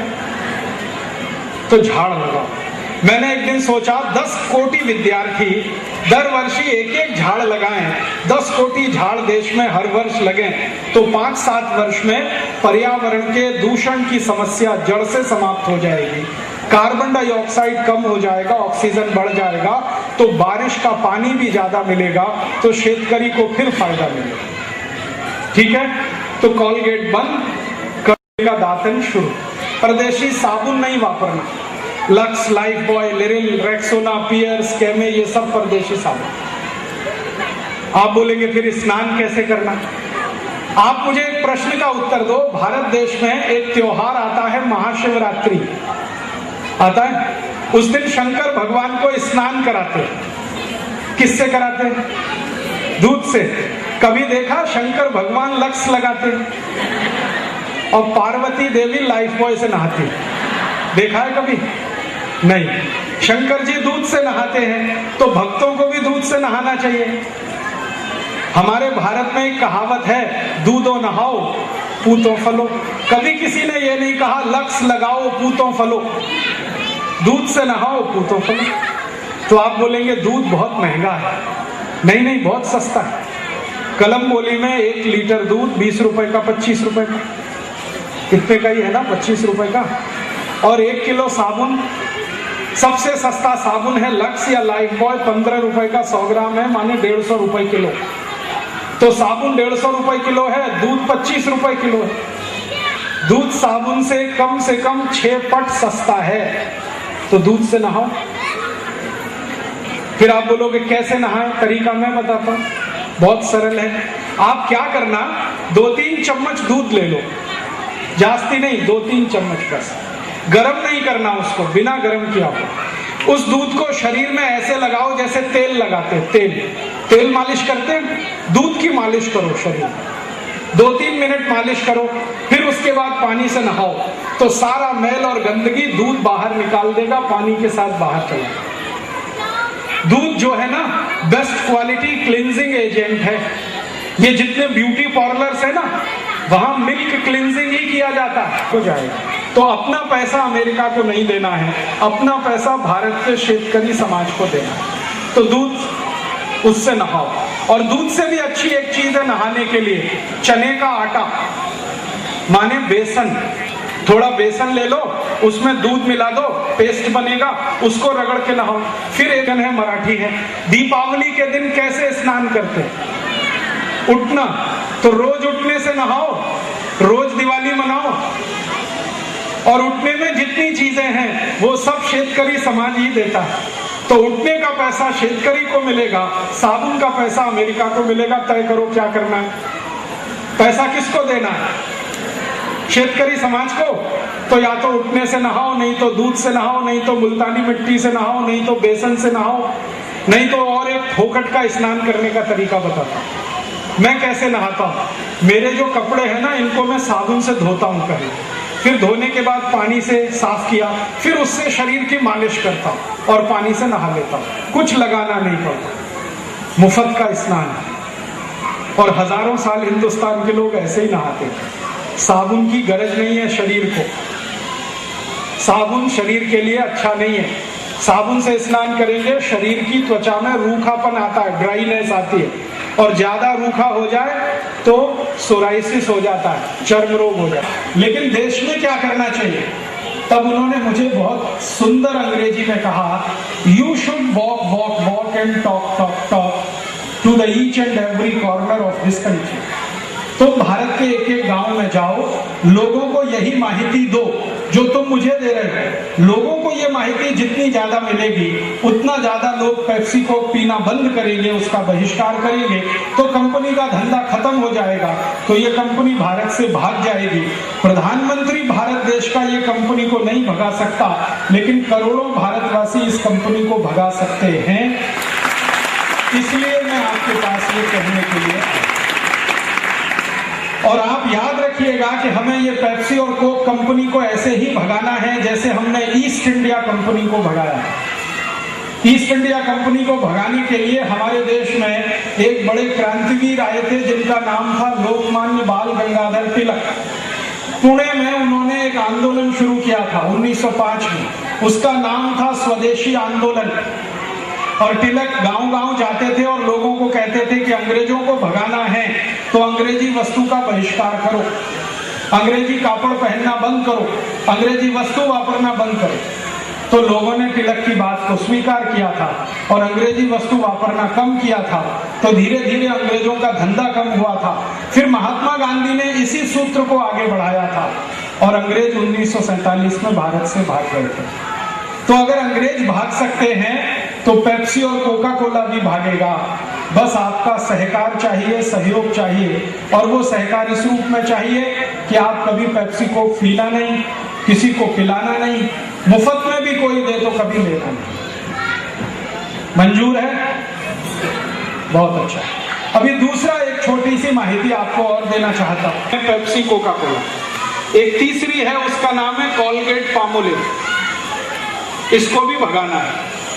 ये कंपनी क्या धंधा कर रही है, ये टूथपेस्ट बेच रही है और टीवी पे जाहिरात आता है उसका, और टीवी पे जाहिरात में कहते हैं कि कोलगेट बेस्ट क्वालिटी पेस्ट है, इससे सांसों की बदबू दूर होती है, दांतों की सड़न दूर होती है, इसमें कैल्शियम मिलाया हुआ है, इसमें फास्फोरस भी है, वगैरह वगैरह, ऐसे जाहिरात आते हैं। एक बार कोलगेट कंपनी को मैंने पत्र लिखा और पूछा कि आपके टूथपेस्ट में कैल्शियम कैसे मिलाते हैं? तो उसके अधिकारी ने कहा कि हम कैल्शियम मिलाते नहीं है, हम तो एक ऐसी वस्तु से कोलगेट बनाते हैं जिसमें कैल्शियम होता है। तो मैंने पूछा वो वस्तु क्या है? तो उन्होंने कहा वो वस्तु है डूकर की हड्डियां, सुअर की हड्डियां, पिग बोन्स। मैंने उनको पूछा ये डूकर की हड्डियां कहां से लाते हैं? तो उन्होंने कहा भारत में बहुत मिलती है। कहां मिलती है? तब उस कंपनी ने बताया कि भारत में 3600 कसाई खाने चलते हैं जहां दर रोज 14,000 डूकर कटते हैं। इनका मांस उत्पन्न होता है, उसको बाजार में एक कंपनी खरीदी करती है, और जो कंपनी डूकर का मांस खरीदी करती है उसका नाम है मैकडॉनल्ड, और वो डूकर के मांस से बनाती है पिज़्ज़ा, उससे बनता है बर्गर, फिर बनता है हॉट डॉग, फिर बनता है कोल्ड डॉग, और पढ़े लिखे इडियट क्लास के लोग इसको गपर गपर खाते हैं, डूकर के मांस का पिज़्ज़ा, बर्गर, हॉट डॉग।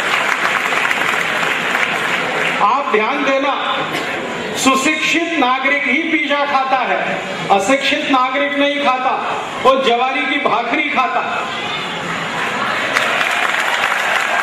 वो पिज़्ज़ा और बर्गर खाता है डूकर के मांस का बनाया हुआ। फिर कहता गर्व से कहो हम हिंदू हैं, डूकर का मांस खा के कहता हिंदू है।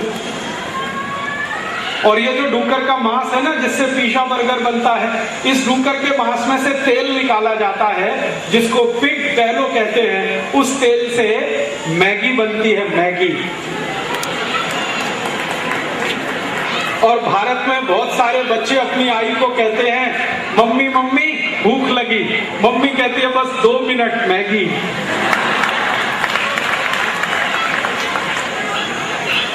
तो मैगी बनती है, पिज़्ज़ा बर्गर बनता है, मांस बिक जाता है, उसकी हड्डियां क्या कहाँ जाती है। हड्डियों को कॉलगेट कंपनी खरीदती है, हड्डियों को सूर्य प्रकाश में सुखाया जाता है, फिर मशीन में डालकर पाउडर बनाया जाता है, फिर उस पाउडर से कॉलगेट बनता है, उससे है, फिर कहते हैं सांस की बदबू दूर हो गई है।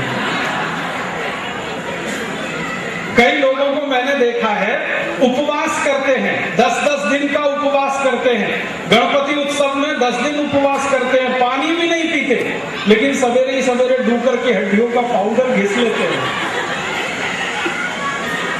ऐसा हो रहा है हमारे देश।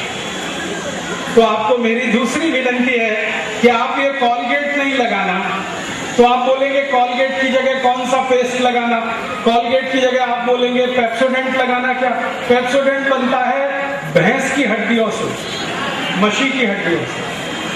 तो आप बोलेंगे क्लोजअप लगाना, क्लोजअप बनता है गाय की हड्डियों से। तो आप बोलेंगे कौन सा पेस्ट लगाना।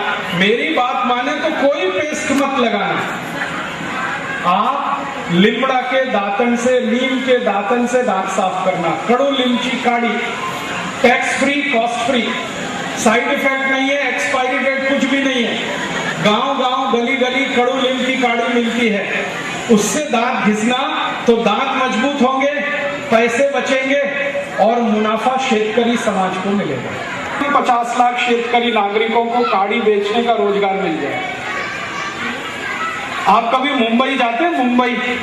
मुंबई के सभी रेलवे स्टेशन में कड़ूलीम की काढ़ी मिलती है। 1 रुपए की 2 रुपए की 3, दादर में मिलती है, घाटकोपर में मिलती है, कहीं भी मिलती है। मुंबई बीटी में मिलती है, चर्च गेट में मिलती है। अब मुंबई में मिलती है तो कलम्बोली में भी मिल सकती है। कैसे मिलेगी? आप डिमांड करो तो सप्लाई आएगी। अर्थशास्त्र का एक नियम है कि मांग करो तो पूर्ति होगी। आप कड़ूलीम की काढ़ी चाहिए चाहिए चाहिए ऐसा बोलोगे तो कोई ना कोई लाके बेचेगा, तो किसी न किसी शेतकरी बांधव को रोजगारी मिलेगी। और एक फायदा क्या होगा, कड़ूलीम की काढ़ी करेंगे तो पहले चबाना पड़ता है, उसमें से रस निकलेगा। कड़ूलीम का रस अगर आपने थोड़ा भी पी लिया तो जीवन पर्यंत कभी डायबिटीज नाम का रोग नहीं होगा।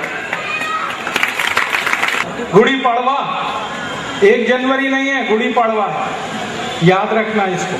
1 जनवरी कृषि शरीर की त्वचा में रूखापन आता है, ड्राइनेस आती है, और ज्यादा रूखा हो जाए तो सोराइसिस हो जाता है, चर्म रोग हो जाता है। इसलिए साबुन मत लगाओ, दूध से नहाओ। और दूध के नहाने का एक और फायदा है, दूध से नहाओगे तो चामड़ी है ना, त्वचा, ये एकदम सॉफ्ट रहती है, नरम। और त्वचा नरम रहेगी तो फेयर एंड लवली भी नहीं लगानी पड़ेगी। आजकल बहुत लोग फेयर एंड लवली लगाते हैं, पढ़े लिखे लोग ज्यादा लगाते हैं, क्योंकि ईडीएफ वही है। ये लोग फेयर एंड लवली लगाते हैं, मैं उनको पूछता हूं क्यों लगाते हो, तो कहते हैं इससे गोरापन आता है। तो मैंने मेरे गांव में एक मछली को फेयर एंड लवली लगा के देखा, रगड़ रगड़ के 4 साल लगाया, वो मछली अभी भी काली की काली। दुनिया में ऐसी कोई क्रीम नहीं है जो काले को गोरा बना दे, जो काला है वो काला है, जो गोरा है वो गोरा है। इसलिए फेयर एंड लवली मत लगाओ, फालतू का खर्चा है। 25 ग्राम फेयर एंड लवली 40 रुपए में आती है, 50 ग्राम 80 रुपए में, 100 ग्राम 160 रुपए में, 1 किलो 1600 रुपए में। खाओ, किशमिश खाओ, बादाम खाओ। ये फेयर एंड लवली में क्यों फंस गए? तो आप कहते हैं इससे सुंदरता आती है, फेयर एंड लवली से कुछ सुंदरता नहीं आती। मेरा एक दोस्त है, मैं बताता हूँ, वो मेरे साथ IIT में पढ़ता था कानपुर में, वो मद्रास का रहने वाला है। आपके घर में तवा होता है ना, तवा, उसको उल्टा कर दो, इतना काला है। हाँ, और 20 साल से फेयर एंड लवली लगा रहा है, 20 साल से, अभी भी चिक्कट काला। कोई क्रीम बनी नहीं है काले को गोरा बनाने के लिए, ये आपको मूर्ख बनाते हैं। क्रीम से सुंदरता नहीं आती, पाउडर और लिपस्टिक से सुंदरता नहीं आती। सुंदरता आती है गुण, कर्म और स्वभाव से। आपके गुण अच्छे बनाओ, कर्म अच्छे करो, स्वभाव अच्छा रखो। जिनके गुण, कर्म, स्वभाव अच्छे होते हैं वो दुनिया में सबसे सुंदर होते हैं।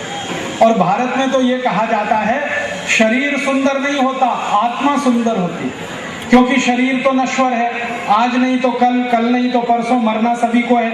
मरने के बाद आपका जब अंतिम संस्कार किया जाता है ना, तो पूरा शरीर 20 ग्राम माटी में बदल जाता है। मैं बहुत बार कई लोगों के अंतिम संस्कार में गया हूं और मैंने वजन किया है कि मरने से पहले वो शरीर 70 किलो का है और लकड़ी से जलाने के बाद 20 ग्राम का रह जाता है। तो इस शरीर पर क्यों घमंड कर रहे हो इतना? ये 20 ग्राम माटी में बदल जाएगा, कोई याद भी नहीं रखेगा इसको। मरने के बाद किसी का शरीर याद नहीं किया जाता, गोरापन और कालापन याद नहीं किया जाता, याद किए जाते हैं उसके गुण, उसके कर्म, उसका स्वभाव। कोई मर जाए तो हम कहते हैं ओहो कितना देशभक्त था, कितना देवभक्त था, कितना धर्म भक्त था, बेचारा मर गया। ऐसे कभी याद किसी को नहीं करते, ओ मर गया, कितना गोरा था, बेचारा मर गया, कोई नहीं कहता। तो इसलिए शरीर पर घमंड मत करो, ये चला जाएगा, आज नहीं तो कल। आत्मा अमर है, शरीर अमर नहीं है। तो शरीर की सुंदरता के चक्कर में मत फंसो, आत्मा को सुंदर बनाओ। आत्मा गुण कर्म स्वभाव से सुंदर होती है, आप उसी को करो। ये fair and lovely, clear cell, clear tone, फालतू क्रीमें बंद करो। है सब, कोई खराब नहीं है, सब बहुत अच्छे हैं, अपने अपने तरीके से सब बहुत अच्छे हैं। और मैं आपको एक गहरी और गंभीर बात कहने आया, वो ये कि सुंदरता किसी के शरीर में नहीं होती, सुंदरता देखने वाले की आंख में होती है। किसी को कोई चीज बहुत सुंदर लगती है, दूसरे को वो नहीं लगेगी। तो देखने वाले की आंखें सुंदर होती हैं, शरीर सुंदर नहीं होता। अपनी आई कितनी भी खराब हो, लेकिन दुनिया में सबसे सुंदर वही लगती है, क्योंकि हमारी आंखें आई को श्रद्धा से देखती हैं। तो अगर ये छोटी सी बात भारत की आपको मालूम है तो फेयर एंड लवली की जरूरत है। और भाइयों से निवेदन है कि दाढ़ी भी दूध से बनाओ। तो आप बोलेंगे कैसे बनाएं? थोड़ा दूध ले लो, चेहरे में उसकी मालिश करो, फिर रेजर चलाओ, बहुत चिकनी दाढ़ी बनती। 10 साल से मैं बनाता। 4 फायदे हैं। दूध लगा के दाढ़ी बनाओ तो रेजर बहुत आसानी से चलता, ब्लेड की जिंदगी बढ़ जाती है। दूसरा फायदा, दूध लगाओ तो गंदगी निकलती है, तो कील मुहासे नहीं होते। तीसरा फायदा, दूध लगाओ तो खेड़ूतों को मुनाफा ज्यादा मिलता है। और चौथा फायदा, रोज दूध लगाओगे, दाढ़ी बनाओगे तो चेहरा चमकेगा और आप फोकट में स्मार्ट हो जाओगे। कल सवेरे से दूध से दाढ़ी बनाओ। और कलम बोर्डी में जितने भी सैलून चलाने वाले हैं ना, उनको भी कहो दूध की दाढ़ी बनाओ।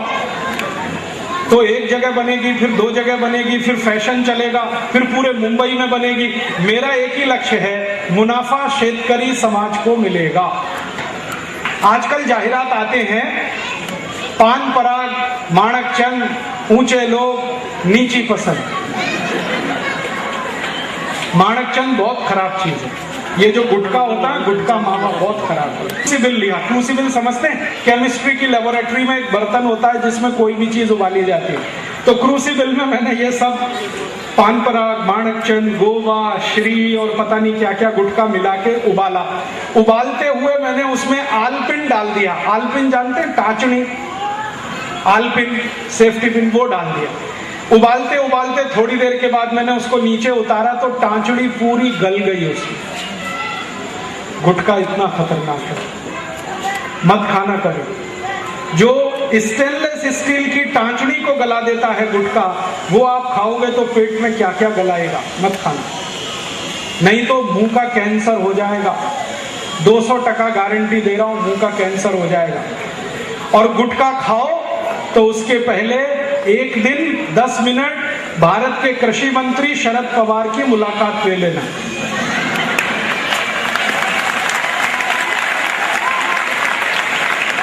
उनको मिलने जाना, भेंटी करने जाना जरा, और पूछना कि गुटखा खाने का क्या मजा है, तो वो बताएंगे आपको कि क्या मजा है। उनसे अच्छा कोई नहीं बता सकता इस देश में गुटखा खाने का क्या मजा है।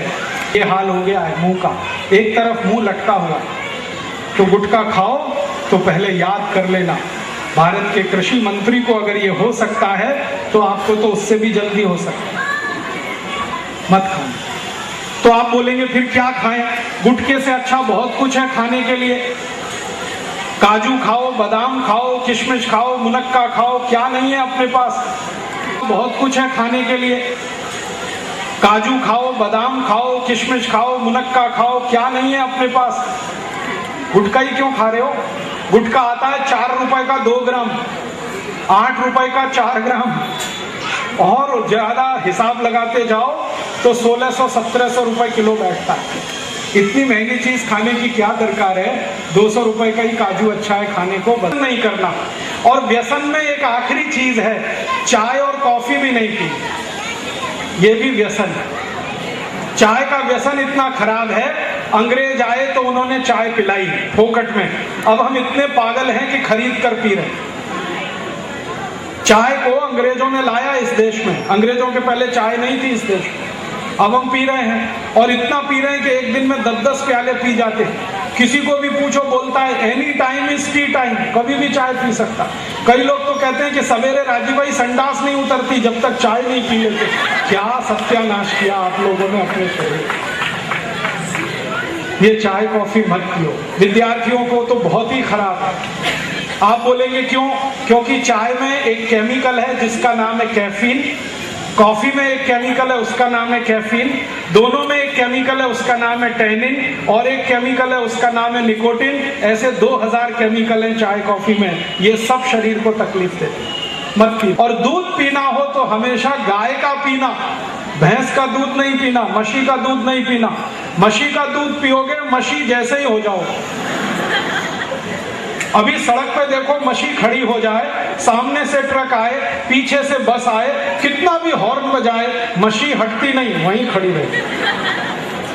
क्यों नहीं हटती? उसको अकल नहीं है, हटे कैसे? मशी इतनी मूर्ख है कि कीचड़ में घुस जाती है गंदे पानी में, फिर निकलती नहीं, डंडा मारो फिर भी नहीं निकलती। मशी का बच्चा देखा है, जब जन्म लेता है जमीन पे गिर जाता है, खड़ा नहीं हो पाता, 2 दिन 3 दिन 4 दिन ऐसे ही पड़ा रहता, उठा के रखना पड़ता है। और गाय के बच्चे के बाद रनिंग दौड़ता है, और इतना दौड़ता है कि पकड़ नहीं सकते। क्यों? गाय का बच्चा गाय का दूध पीता इसलिए उसमें फुर्ती है, चुस्ती है, और मशी का बच्चा मशी का पीता इसलिए आलसी है। आप ये बताओ, भगवान कृष्ण ने गाय पाली कि मशी? मशी क्यों नहीं पाली? कृष्ण भगवान के पास 7 लाख गाय थी, एक मशी तो रख ही सकते थे। एक भैंस रखने में क्या तकलीफ थी? नहीं रखी उन्होंने। उनके भाई थे बलराम, उन्होंने भी गाय पाली। पिता उनके नंद बाबा, उन्होंने भी गाय पाली। भगवान राम के घर में गाय, दशरथ ने गाय पाली। जनक महाराज जो सीता के पिता थे उन्होंने गाय पाली। शंकर भगवान के पास गाय का नंदी, दत्त भगवान ने गाय पाली। सारे देवताओं ने गाय पाली है, मशी सिर्फ यमराज ने पाली है।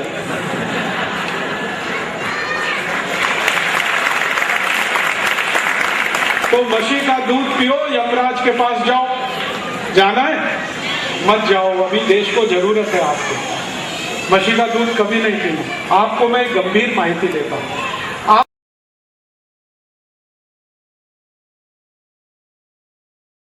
वो मशी का दूध पीने से बढ़ता है, गाय का नहीं। गाय का दूध पीने से 1 ग्राम भी कोलेस्ट्रॉल नहीं बढ़ता, और मशी का दूध पीने से सबसे जास्ती कोलेस्ट्रॉल बढ़ता है। कोलेस्ट्रॉल बढ़े तो हार्ट अटैक आता है, हार्ट अटैक आया तो यमराज के पास जाना पड़ता है। कंपटीशन, और वो स्पर्धा ऐसे कराई कि दोनों का IQ टेस्ट करना था, इंटेलिजेंसी क्वेस्ट, कौन इंटेलिजेंट है। तो मैंने क्या किया उसके लिए कि एक दिवस गाय के बच्चे को, जो मात्र 2 महीने का था, उसकी आई से दूर ले जाकर जंगल में छोड़ दिया, और उसकी आई को मेरे घर में बंद करके ताला लगा दिया। तो गांव के शेतकरी सब पूछने लगे क्या होगा। मैंने कहा ये गाय के बच्चे का इंटेलिजेंसी देखना है कितना है, ये मैं जंगल में छोड़ के आऊंगा, देखना है कहाँ जाता है। तो हमने छोड़ दिया गाय के बच्चे को, और मैं मोटरसाइकिल से भाग के आ गया। 45-50 मिनट के बाद मैंने देखा वो गाय का बच्चा दौड़ता दौड़ता आ रहा है। रास्ते में उसको 5-6 गाय मिली, वो किसी के पास नहीं रुका, वो अपनी आई के पास आके खड़ा हो गया, चिल्लाने लगा। अंदर से उसकी आई चिल्लाने लगी, तो मैंने दरवाजा खोल दिया, दोनों मिल गए। तो मैंने शेतकरी नागरिकों को कहा, देखो गाय के बच्चे को इतनी इंटेलिजेंसी है कि ये जंगल से आकर गांव का भी खोज किया, आई को भी खोज किया, और ये यहाँ तक पहुंच गया, और उसकी आई को घर में बंद करके ताला लगा दिया। अब समस्या ये हो गई कि वो मशी का बच्चा आज तक गांव में वापस नहीं आया।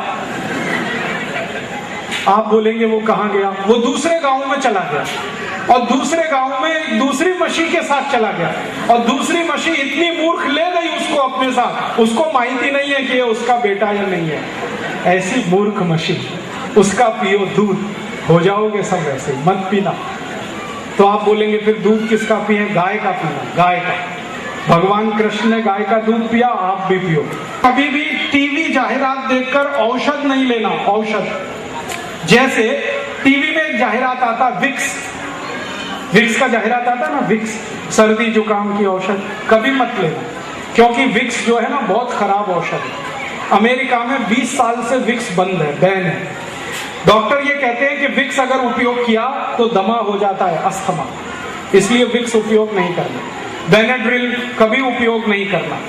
टॉरेक्स एक कफ सिरप आया है, कभी मत उपयोग करना। Aspirin, disprin, analgin, novalgin, paracetamol, streptomycin, terramycin, baralgan, butazol, oxyphen butazol, ये सब अंग्रेजी औषध खतरनाक जहर हैं, कभी नहीं वापरना। आप बोलेंगे फिर क्या करना? आपके स्वयं पाक घर में जो औषध है उसका उपयोग करना। आप बोलेंगे स्वयं पाक घर में क्या औषध है? अगर आपको सर्दी हो गई, सर्दी, तो सर्दी की सबसे अच्छी औषध स्वयं पाक घर में है आल का रस। आल है ना, आल, और उसमें थोड़ा मध मिलाओ, मध माने शहद, और उसको गर्म करके पी लो, तो सर्दी, खांसी, बुखार, जुकाम सब ठीक करता है। और आल के रस में थोड़ा तुलसी का रस मिलाओ और मध मिला के गर्म करके पी लो, तो 10 साल पुरानी भी सर्दी हो तो मिटा दो। और जिंदगी में कभी भी सर्दी ना हो, इसके लिए बहुत अच्छी औषध है। रात को दूध पीना, उसमें हड़द मिला के पीना सोने से पहले। हड़द का दूध कोई भी पिए, अम्ल होता है वो एसिडिक होता है, तो अल्कलाइन माने क्षार और अम्ल दोनों मिले तो न्यूट्रल हो जाता है। तो पेट जिंदगी भर न्यूट्रल रहे, इसके लिए पानी घूट घूट पिए ताकि ज्यादा लार पेट में जाए। और जिनका पेट न्यूट्रल है उनको जीवन में कभी रोग नहीं आता, इसलिए पानी घूट घूट भर के पीना, सिप सिप करके। तीसरा नियम है ठंडा पानी नहीं पीना। ठंडा पानी माने फ्रिज का पानी, बर्फ डाला हुआ पानी गलती से नहीं पीना। क्यों नहीं पीना जानना चाहिए। ठंडा पानी जैसे ही आप पीते हैं पेट में जाएगा, पेट को ठंडा बनाएगा, और अगर पेट ठंडा हो गया तो शरीर भी ठंडा हो जाए। शरीर ठंडा हुआ तो मृत्यु हो जाएगी। इसलिए शरीर क्या करता है, जैसे ही आपने ठंडा पानी पिया, शरीर इसको गर्म बनाता है पानी को। और पानी को गर्म करने के लिए शरीर को ऊर्जा चाहिए। वो ऊर्जा रक्त में से आती है, ब्लड में से आती है, तो शरीर का सारा रक्त पेट की तरफ दौड़ता है। शरीर के अंगों को रक्त की कमी पड़ जाती है। बार बार अगर ये घटना घटित हो तो कुछ अंग हमेशा के लिए बेकार हो सकते हैं। तो आपको हार्ट अटैक आ सकता है, ब्रेन हेमरेज हो सकता है, पैरालिसिस हो सकता है। इसलिए ठंडा पानी नहीं पीना। और ठंडे पानी का एक दूसरा दुष्परिणाम है, हमारे पेट में 2 आंत होती हैं, इंटेस्टाइन, एक लार्ज इंटेस्टाइन है और एक स्मॉल इंटेस्टाइन। लार्ज इंटेस्टाइन ऐसी होती है, उसमें बीच में गैप रहता है, लेकिन ठंडा पानी पीते ही लार्ज इंटेस्टाइन संकुचित हो जाती है। आपने एक बार ठंडा पानी पिया, वो ऐसे से ऐसे हुई, फिर 2 बार फिर ऐसे हुई, और बार बार पिएंगे तो परमानेंट ऐसे हो जाएगी। अब लार्ज इंटेस्टाइन अगर संकुचित हुई तो सवेरे संडास घर में जाएंगे तो आपका कभी भी पोट साफ नहीं होगा, कब्जियत हो जाएगी, कॉन्स्टिपेशन आएगा। मैंने अमेरिका में देखा है, यूरोप में देखा है, वहां के लोग बहुत ठंडा पानी पीते हैं, चिल्ड वाटर, पानी में बर्फ डालते हैं और फ्रिज में रखते हैं फिर पीते हैं। इतना ठंडा पानी पीने वाले जो अमेरिकन लोग हैं ना, उनको एक ही तकलीफ है, सुबह सुबह जब वो संडास घर में जाते हैं 2-2 तास बाहर ही नहीं आते, अंदर ही बैठे। उनको मैं पूछता हूं तुम क्या करते हो संडास घर में 2 तास? वो कहते हैं हम न्यूज़पेपर पढ़ते हैं, व्रत पत्र पढ़ते हैं। क्यों पढ़ते हो? तो कहते हैं पोट साफ नहीं होता, संडास नहीं उतरती, इसलिए न्यूज़पेपर पढ़ना पड़ता। तो मैं पूछता हूँ कभी और समस्या आ जाए तो क्या करते हो? तो उन्होंने कहा फिर मैगजीन पढ़ते हैं, नॉवल पढ़ते हैं, और ज्यादा समय लगता। फिर और ज्यादा समय लगे तो क्या करते हो? तो कहते हैं हम गाना गाते हैं, और गाना गाते हैं मेरे सपनों की रानी कभी आएगी, वो आती नहीं है। फिर और ज्यादा त्रास होता है कभी कभी, तो वो दूसरा गाना गाते हैं, एक बार आजा आजा आजा, वो आती नहीं है, करे क्या? इसलिए कभी भी ठंडा पानी नहीं पीना। तो आप पूछेंगे पानी कैसा पीना, कोमट पानी पीना, हल्का गर्म पानी पीना। नल का जो पानी आता है टैप वाटर, ये नॉर्मल टेम्परेचर का होता है, ये पीना। या मिट्टी के घड़े का पानी पी सकते हैं, वो ठंडा नहीं होता। फ्रिज का नहीं पीना, वाटर कूलर का नहीं पीना, बर्फ का नहीं पीना। 3 सूत्र हुए। चौथा और आखिरी सूत्र, ये सूत्र है कि सुबह सुबह जैसे ही आप सोकर उठो तो सबसे पहले पानी पीना। उठते ही पानी पीना, कम से कम 1 गिलास, अधिक से अधिक 3 गिलास। उठते ही पानी पिएंगे तो क्या होता है, मुंह का लार अंदर जाता है, जो क्षारीय है। रात भर पेट में अम्ल बना है, तो ये क्षार और अम्ल मिले तो पेट न्यूट्रल हो गया, एक फायदा। दूसरा फायदा, सुबह उठते ही पानी पियो, फिर संडास में जाओ तो पानी सीधे इंटेस्टाइन तक पहुंचता है और उसको पूरा साफ कर देता है, तो कभी भी कॉन्स्टिपेशन नहीं आया। और जिनको कॉन्स्टिपेशन नहीं आता उनकी जिंदगी में कोई रोग नहीं आता। तो 4 सूत्र मैंने बताए, उनको फिर दोहराता हूं। खाना खाने के 1.5 घंटे बाद पानी पीना, खाने के तुरंत बाद पीना हो तो ताक पीना, या तो दूध पीना, नहीं तो जूस पीना। दूसरा नियम है पानी घूट घूट पीना। तीसरा नियम है ठंडा पानी नहीं पीना। चौथा नियम है सवेरे उठते ही सबसे पहले पानी पीना। एक 5वां और बता देता हूं, वो भी जरूरी है। 5वां नियम है कि खाना जब खाओ तो धीरे धीरे चबा चबा के खाना। मराठी में कहते हैं ना, हड़ू हड़ू घ्या, सावकाश घ्या। ये बहुत साइंटिफिक है। थोड़ा थोड़ा धीरे धीरे चबा के खाएंगे ना तो ज्यादा लार खाने के साथ अंदर जाएगी, तो डाइजेशन परफेक्ट होगा। जिनका डाइजेशन परफेक्ट है उनकी लाइफ परफेक्ट है। ठीक है, तो ये सूत्र पालन करो। मैं करता हूं, 18 साल से मैं बीमार नहीं पड़ा, अगले 18 साल भी नहीं पड़ूंगा। आप भी करोगे तो आप भी सुरक्षित रहोगे, निरोगी रहोगे। और आजकल रोगी होना और डॉक्टर के पास जाना बड़ा खतरनाक है। मैं तो लोगों से कहता हूं, रोग से नहीं डॉक्टर से बचो। रोग खतरनाक नहीं है, डॉक्टर खतरनाक। ऐसे खतरनाक डॉक्टर इस देश में हैं कि मरे हुए व्यक्ति पर ऑपरेशन कर दे, पता ही ना चलेगा। इसलिए इनके चक्कर में मत फंसो। अपने स्वयं पाक घर की औषधियों का उपयोग करो, आयुर्वेद के सूत्र का पालन करो, चाय कॉफी मत पियो, व्यसन मत करो। जिंदगी में रोग आएगा नहीं, लाखों करोड़ों रुपए आपके बचेंगे, आप सुखी रहोगे, देश सुखी रहेगा। इस भावना से सर्वे भवन्तु सुखिनः, सर्वे सन्तु निरामया, सर्वे भद्राणि पश्यन्तु, मां कश्चित् दुख भाग भवेत्। सब सुखी हो, सब निरोगी हो, किसी को कोई दुख ना हो, तो देश भी सुखी, हम भी सुखी। तो अगर ये देश सुखी हो गया तो सुजलाम सुफलाम बनेगा, फिर सोने की चिड़िया होगा। अगर आप सब ऐसा करेंगे तो ये भावना से मैं आपका आभार व्यक्त करता हूँ, धन्यवाद देता हूँ।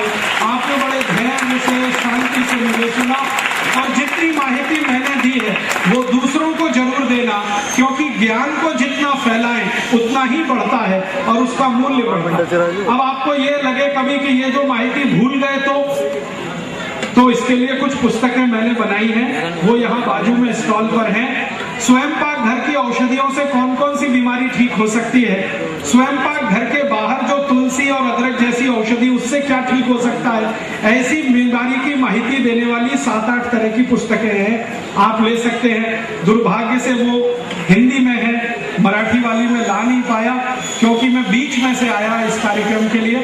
कभी आप चाहें तो मराठी वाली पुस्तक भी मंगा सकते हैं। मेरा पता बहुत सरल है, जहां आप चिट्ठी लिखेंगे वो पुस्तक भेज देंगे।